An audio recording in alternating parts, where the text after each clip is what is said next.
So it is finally time to do what I have been waiting to do. I've been waiting for this day, and that is to get this side yard smooth and level.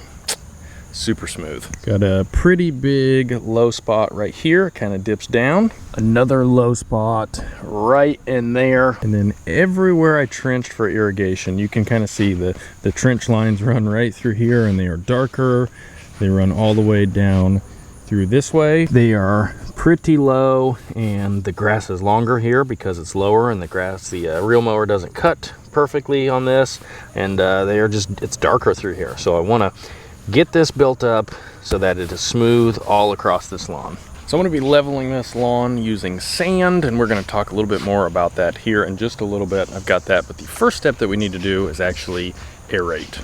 So I'm using this little manual aerator. This is the Corona, not related to the virus, but it actually doesn't do a bad job. Now, if I was doing a large area, I'd get a big machine to do this, but I've got about 1,200 square feet, I believe. Any more than 1,500, I'd probably go with a machine, but everyone says they have issues with these things clogging. This is my first time using it, and I have not really had issues clogging. I did, and I do recommend this if you're going to aerate. Get a deep watering the day before, or even the morning of if it has time to dry out a little bit, because it always goes easier in and out when it's wet.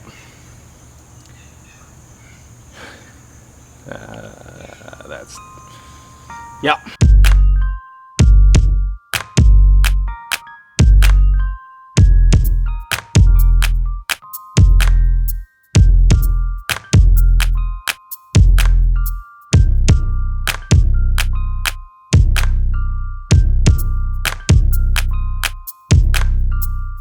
The next step in the process here is actually to remove these cores, and the reason why we're aerating and then removing the cores is we are creating these holes in here, and then we are going to backfill and top dress with sand.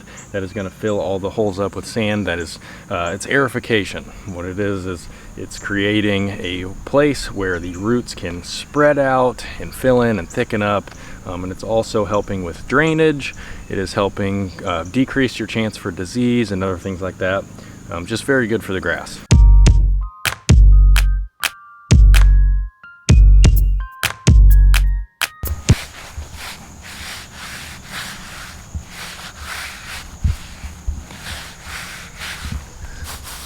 Quick note, if you are not reel mowing, you're not going through this aerification process and bringing in sand to level and all this stuff, kind of like I do over there. I mow that tall above 3 inches with a rotary mower, and you aerate that, leave the cores to break down on their own. No need to take it out because you've worked so hard for this soil.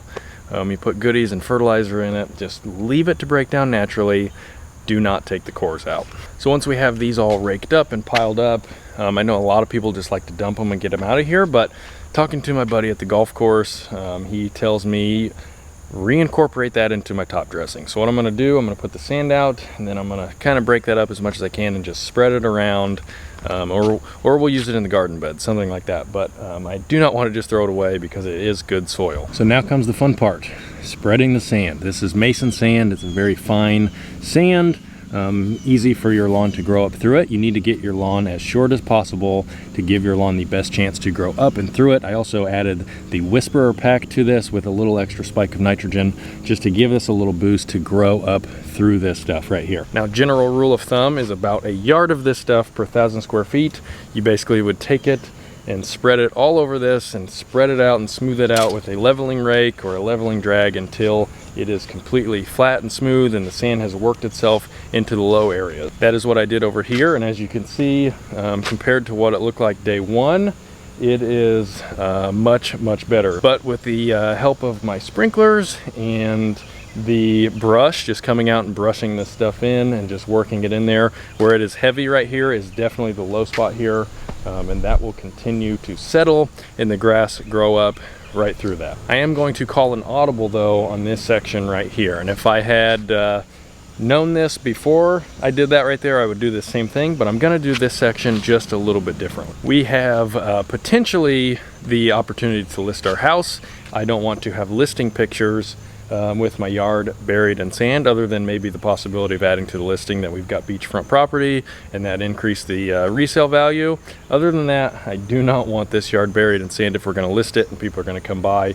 So really, I just want to do the trench lines that I showed you guys, this low spot up here, this deep low spot up here, and then I am just going to use the Landsy to top dress the rest lightly. Now, if you're not familiar with this thing, this is a Landsy compost peat moss spreader. Fantastic for compost, fantastic for peat moss, fantastic for soil. One thing I have recently discovered is it actually does a really good job with sand. So I'm going to put a thin layer over this entire lawn, and then we'll go back and fill in the deeper areas.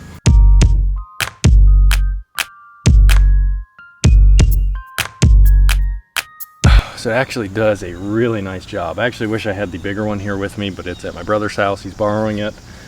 But that puts down just about the perfect amount. I wish I had the bigger one so I could do more at a time. It would be perfect.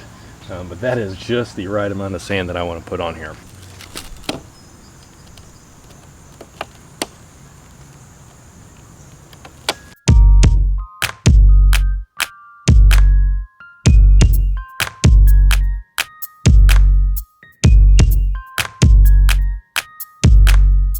Had to take a quick break so mommy could run to the store. So we're chilling.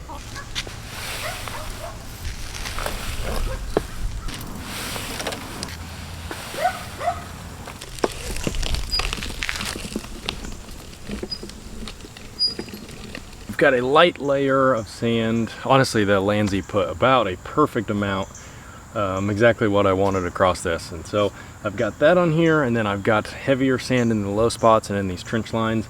All I'm gonna do, take my leveling rake. If you are gonna do this every year or do this often, this is another one of those tools that I highly recommend investing in.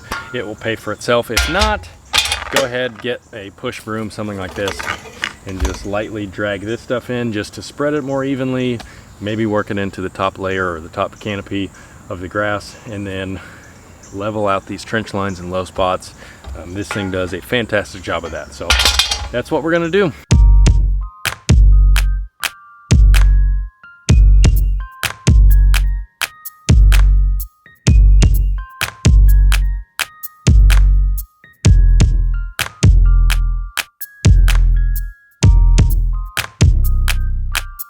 So as you can see, as I'm running this level across here, one, it is pushing them into the low spots, or this is pushing the sand into the low spots, but it's also disappearing and it's exposing the top of these grass blades, which is going to help this grass be able to grow through the sand even better than just leaving it on top.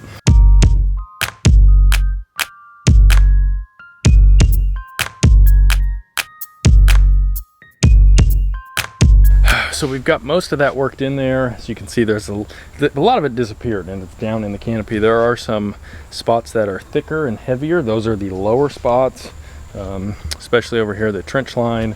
And then this is a pretty deep spot right here. So I put it on there I didn't want to bury it. So once that grows through, I've got more sand on my trailer. I'm just gonna put a little bit at a time and keep slowly bringing that level up. But overall, pretty happy with how it's turning out. So the next step here, since we went ahead, we dethatched it. That was in this video you watch right here.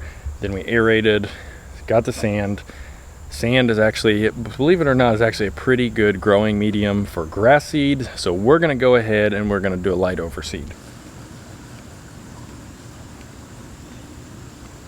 So if you are not going to overseed, leave it like it is.